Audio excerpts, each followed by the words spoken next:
very good. Excellent. Ça fait 200 ans que ça dure. Dans le rôle du metteur en scène, toujours un homme, venu de loin, et dans celui de la comédienne, une femme désirée d'une beauté rare et sauvage, la Vainée.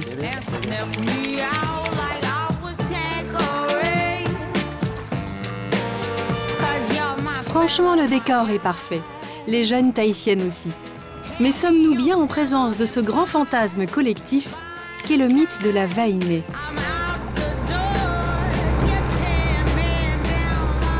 John n'a plus aucun doute sur cette question. Cet artiste venu d'Angleterre pense avoir découvert en Polynésie sa plus belle source d'inspiration. Et il est loin d'être le dernier à entretenir cette image de la Vainée, femme-objet. This is the first book that I made here. Regardez, ça c'est le premier livre que j'ai réalisé ici. J'ai voulu révéler le Tahiti des temps anciens.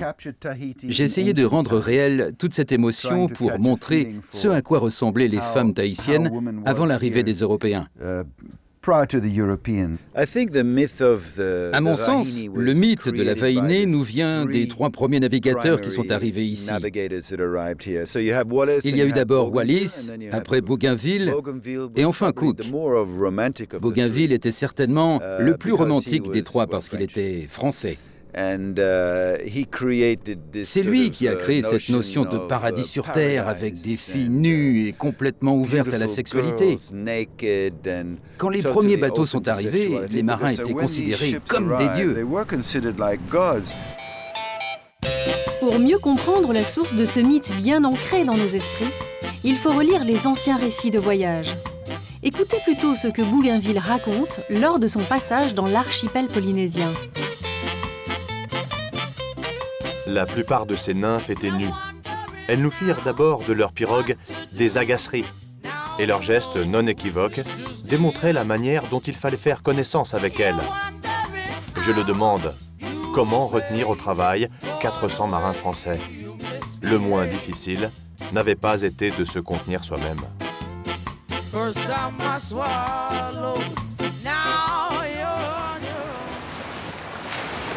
Cette image de la Vainée, incarnant la séduction et la sensualité, même les Polynésiens s'y sont faits.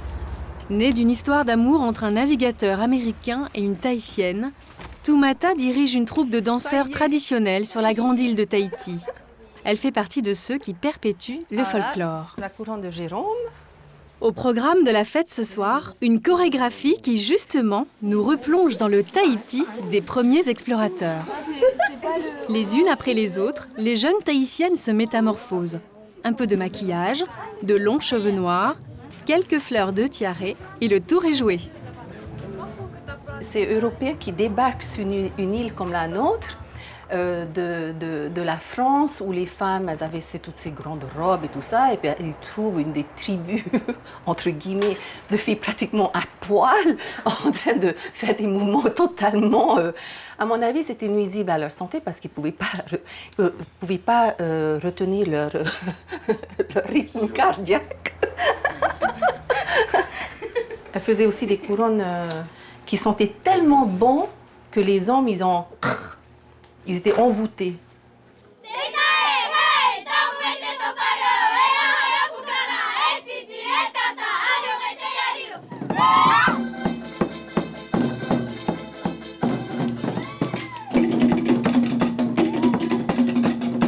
Une fois de plus, et devant des dizaines de touristes, la Vainée ondule avec son éternel déhanché provocateur.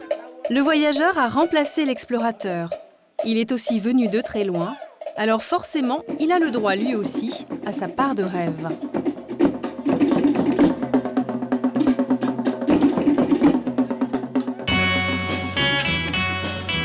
Afin d'en savoir un peu plus sur ce mythe de la Vainée, nous avons rencontré un grand connaisseur des femmes du monde. Le peintre Titouan Lamazou a dessiné des centaines de portraits de filles et de mères aux 4 coins de la planète. Il est lui aussi tombé sous le charme de cette belle histoire. Je suppose que moi, si j'étais arrivé dans une île à l'époque et que Tout d'un coup, le navire se fait entourer par des myriades de pirogues avec des cris de joie qui fusent partout et des super pépettes à poil qui arrivent et qui sont offertes. Vous pouvez être effectivement un peu subjugué. Et alors que Bougainville, il faut savoir, il y a passé 12 jours à Tahiti. C'est-à-dire qu'il a eu une vision. Et en plus, il disait, dans ces îles, il fait toujours beau, parce qu'il était arrivé à la saison où il n'y avait pas de cyclone et ce n'était pas la saison des pluies. Il y a de quoi manger, il n'y a pas besoin de travailler parce qu'il y a des arbres à pain. Et les filles, le péché de chair n'existe pas, les filles sont offertes, enfin, c'est le paradis sur Terre.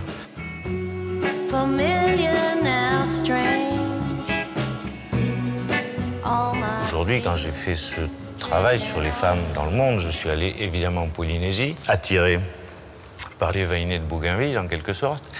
Et je me suis aperçu quand même, au cours des mois de travail, de rencontres avec des femmes là-bas, tout n'est pas complètement faux dans ce que nous a transmis Bougainville. Il y a une petite part, alors c'est des fausses vraies vérités ou des faux vrais mensonges. Et moi, ce que j'essaye de faire, c'est justement d'avoir les yeux ouverts. Et quand je suis revenu de Polynésie, tous les portraits, ça n'a pas forcément plu, parce que je décris la vainée de Bougainville dans un certain sens, mais aussi l'autre face de la vainée, c'est-à-dire ce paradoxe de la vainée. L'autre face de la vainée. Non pas son côté sombre, mais celui bien réel d'une femme de son époque, tiraillée entre son image et la nécessité de prendre sa place au cœur de la société polynésienne. Il est sans doute là, le paradoxe. Mais pour certains, le mythe est une manière de nier l'identité de la femme tahitienne, de lui dire « sois belle et tais-toi ». Chantal Spitz ne croit pas du tout au récit des premiers voyageurs. Elle est romancière. C'est ici, sur l'île de Wainé, qu'elle a rédigé des textes assassins envers Gauguin et tous ceux qui ont affiché leur passion charnelle pour les femmes de l'archipel. On essaie de voir le contexte de l'époque. Ils viennent de passer 6, 8, 10 mois sur un voilier. Là, l'état sanitaire était lamentable. Ils avaient dû prendre une douche de temps en temps avec l'eau de mer. Ils avaient les gencives et les dents complètement abîmées par le scorbut, la mauvaise haleine. Ils étaient brûlés par le soleil, ils étaient hirsutes. Enfin, le tableau, là je suis un peu méchante, mais le tableau, et on voudrait nous faire croire qu'ils débarquent ici et que les Vainés de Tahiti, habitués à des hommes jolis, bien bruns, bien propres, se seraient précipités dans leur couche. C'est ça qui m'énerve.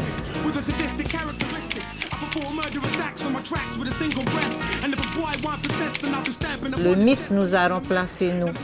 Voilà, le mythe fait qu'on n'existe pas. Nous, on n'existe pas en tant qu'être humain, on existe en tant que mythe. Les femmes de Tahiti portent toujours la fleur à l'oreille. Mais il semble qu'elles aient repris le pouvoir. On les trouve désormais dans les plus hautes sphères du pouvoir économique et politique. Elle va tout faire, elle vend du poisson au bord de la route, elle fait tout pour faire vivre la famille. Et l'économie de ce pays est basée sur les petits boulots qui sont faits par les femmes, les petites entreprises tenues par les femmes. Ce qui est sûr, c'est que c'est les femmes qui font marcher ce pays. Il n'y aurait pas eu les femmes, ce pays n'existerait plus depuis longtemps.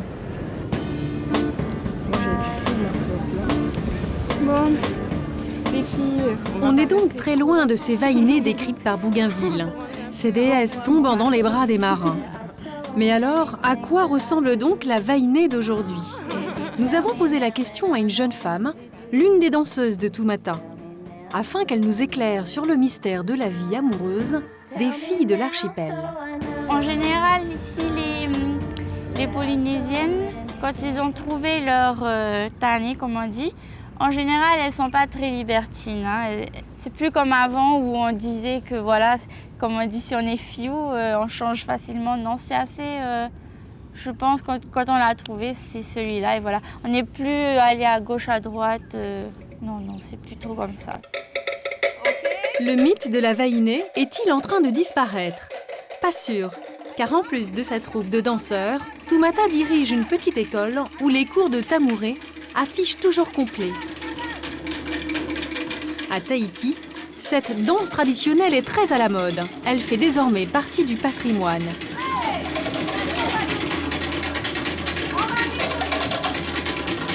Brune ou blonde, d'après Tumata, nos petites vainées ont ça dans le sang.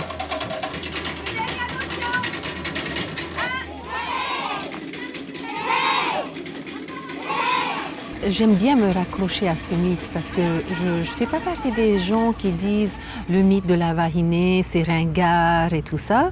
Moi, je crois qu'il faut un mythe pour faire rêver les gens à un moment donné.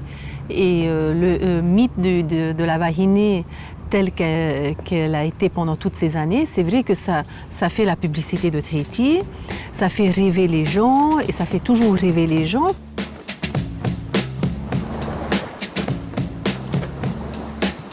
La belle histoire des Vahinés n'est donc pas terminée. Pendant que Toumata et ses apprentis se déhanchent, les séances photos continuent sur les plages de sable fin et dans les parties les plus sauvages de l'île de Tahiti. Les photographes de cartes postales ne semblent jamais à court d'idées pour magnifier ces beautés sauvages et primitives. Mais au fait, connaissez-vous la signification exacte du mot Vahiné? Est-ce une reine, une déesse ou bien une sirène? Rien de tout cela. En tahitien, Vahiné signifie tout simplement la femme.